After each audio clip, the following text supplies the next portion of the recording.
Puji syukur kepada Allah Subhanahu wa taala karena nikmat yang besar ini Allah jadikan kita menjadi umat Nabi Muhammad sallallahu alaihi wasallam. Di saat para nabi berdoa menjadi umat Nabi Muhammad sallallahu alaihi wasallam, kita tidak pernah berdoa, tapi kita dijadikan umat Nabi Muhammad sallallahu alaihi wasallam. Namun umat Nabi Muhammad sallallahu alaihi wasallam karena terpilih paling mulia, maka semua ujian yang ada di umat terdahulu ada di umat ini. Semua kezaliman yang ada di zaman dulu dikumpulkan di zaman ini.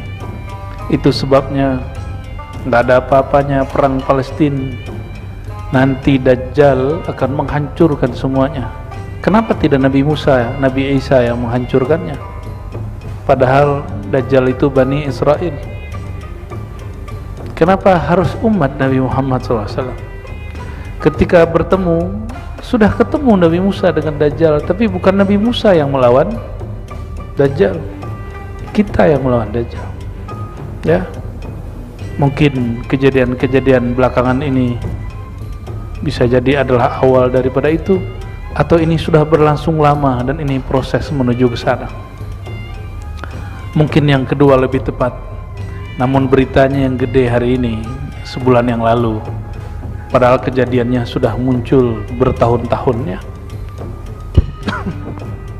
Kita doakan saudara-saudara kita di Palestina yang dizolimi, Allah bantu mereka, Allah jadikan mereka mujahidin yang mukhlisin, yang ikhlas karena Allah Ta'ala. Allah persatukan mereka yang berpecah di dalam negeri Palestina, dan begitu juga kita. Semoga dijaga hatinya supaya tidak bersuuzon kepada siapapun. Al-Fatihah.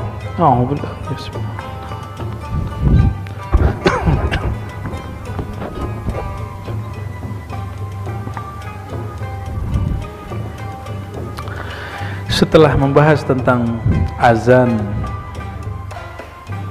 bahwa hadis yang paling saya suka dari azan itu, idza nadal munadi Futihat abwabus sama, halaman 55.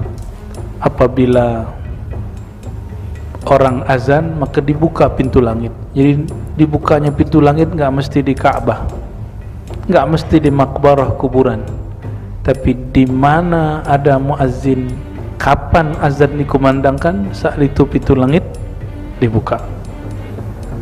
Maka umat Nabi Muhammad SAW bukan umat yang fanatik benda, fanatik dengan keris-keris, tempat-tempat keramat. Enggak, kita datang ke tempat keramat karena cinta dengan sahibul karamah, bukan keramat dia. Kita datang ke orang soleh, wali Allah, bukan ingin mendapatkan karamah dia, tapi ingin memahami hikmah kemakrifatan yang ada dalam diri mereka.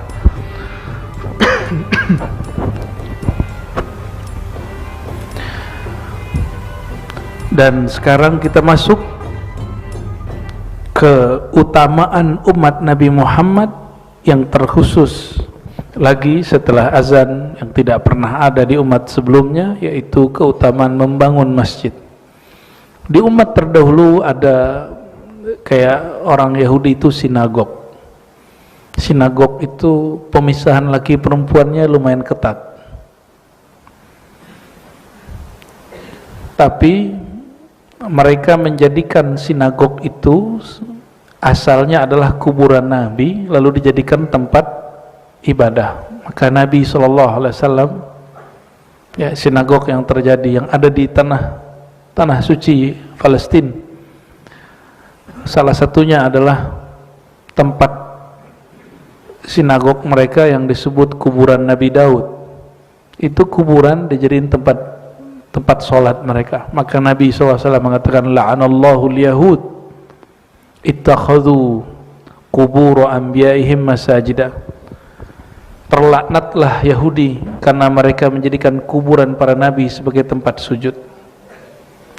Lain dengan orang-orang Islam. Nah, ini perlu kami sampaikan kepada saudara-saudaraku yang ingin memurnikan akidah dari kalangan salafi. Jangan salah faham dengan ulama Ahlus Sunnah, Asy'ariyah, Sufiyah, pesantren-pesantren. Coba perhatikan, Sufi kuburannya bukanlah kemudian dibangun di atasnya masjid.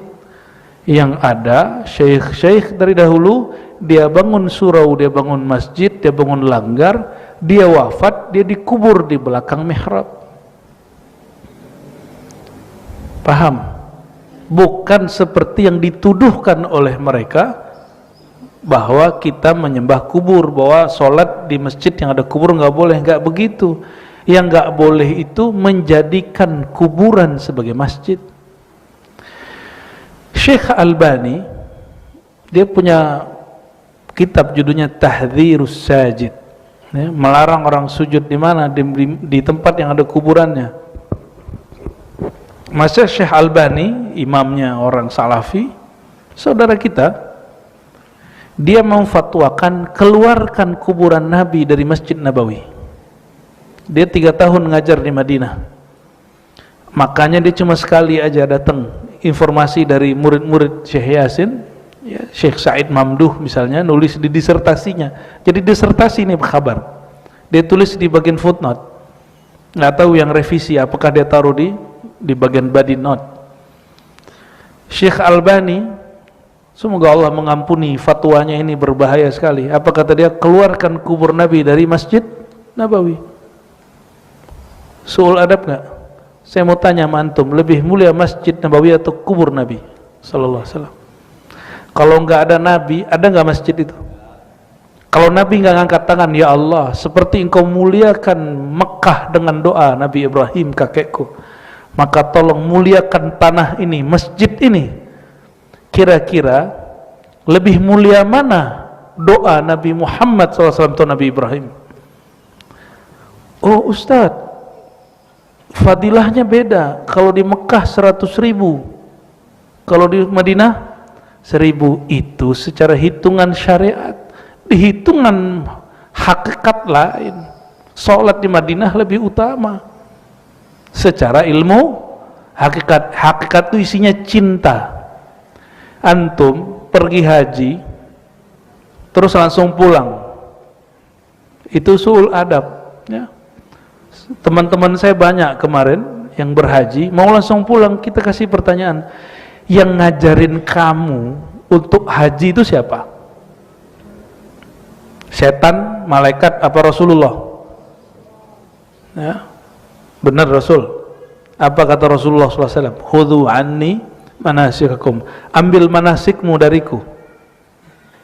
Manasik kita mesti ambil dari amal Nabi Muhammad SAW. Kalau Nabi nggak ngajarin cara haji, ada nggak haji itu? Nggak ada haji. Jika Nabi nggak cium itu hajar aswad, dicium nggak hajar aswad? Jika Nabi nggak tawaf di Ka'bah, ada nggak orang tawaf? Jika Nabi nggak wukuf, nggak mabit di tempat suci Arafah, tempat suci Mina, apakah orang akan ikut? Enggak. Kira-kira lebih mulia Ka'bah, Arafah atau Nabi Muhammad SAW? Hah? Ya, banyak orang terjebak yang dikira lebih mulia Ka'bah. Sekian tahun saya ngajar ilmu-ilmu syariat, rata-rata mikir begitu. Kenapa? Alasannya sholat di situ 100.000, beda. Kalau fadilah sholat itu lain dengan bab kemuliaan Nabi Muhammad SAW. Lebih mulia Nabi Ibrahim atau Nabi Muhammad SAW? Nabi Ibrahim nggak boleh kasih syafaat kalau Nabi Muhammad SAW nggak izinkan. Ya, clear? Lebih mulia Ka'bah atau Nabi Muhammad SAW? Ya, lolos nggak nih? Ya, jadi nanti kalau ditanya mungkar nakir, jawaban antum bisa panjang. Mungkar nakir yang ngaji. Ya, nanti dia ngaji tuh ya. Dosen saya ngomong dulu gini, tahu nggak kalian kalau diuji itu kami juga belajar kok katanya, karena dosen udah mentok. Dia sibuk ngajar aja, sibuk nguji, tapi dirinya sendiri tidak dia input dengan banyak ilmu. Mungkar nakir kan tugasnya cuma nanya, nggak ngaji, cuma nanya doang. Maka dia belajar juga jika ada orang yang dia tanya itu arif billah, mengenal Allah Subhanahu wa ta'ala.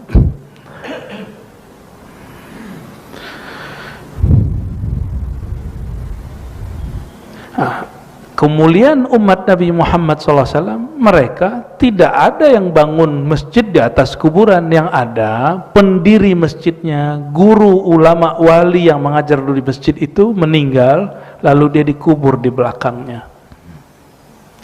Nggak usah pakai ulama kita, ulama salafi. Kata Syekh Albani, boleh sholat di masjid yang masih kebatas sama kuburan dengan tembok. Kalau Masjid Nabawi nggak ada batasnya, langsung kuburan, benar nggak? Raudhah langsung kuburan. Maka dia fatwakan, itu fatwa buat-buatan dia aja. Kenapa dia menyulitkan dirinya dengan fatwanya? Ya, kan itu menyulitkan diri sendiri. Nabi tidak pernah fatwa begitu, dia fatwa begitu.